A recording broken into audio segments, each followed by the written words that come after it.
नमस्कार सबाई आमी टिया आज के निये चले एसेछि डिम भापार एक सुंदर रेसिपि। तो किभाबे बानाচ্ছি आपनादेर देखाई।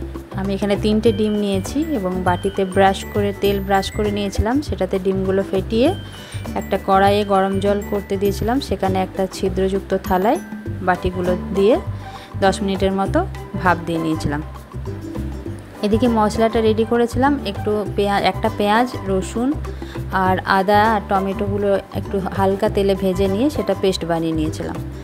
আর সাথে একটু পেঁয়াজ কুচো ভেজে নিয়েছিলাম এবং পেস্টটি দিয়ে ধনে, জিরে, লঙ্কা, শুকনো লঙ্কা বা কাশ্মীরি লঙ্কাও দিতে পারেন, গরম মশলা, স্বাদমতো লবণ, স্বাদমতো চিনি মিষ্টির জন্য দিয়ে একটু ফুটে আসলে মশলাটা ডিমগুলো দিয়ে দেবেন।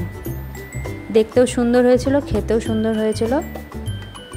আপনারা বানিয়ে অবশ্যই দেখতে পারেন এবং কমেন্ট করে জানাবেন কেমন লাগলো। তো আমার পেজটি যদি আপনাদের ভালো লাগে বা ভিডিও যদি ভালো লাগে অবশ্যই লাইক, শেয়ার, কমেন্ট করবেন, পাশে থাকবেন। ধন্যবাদ।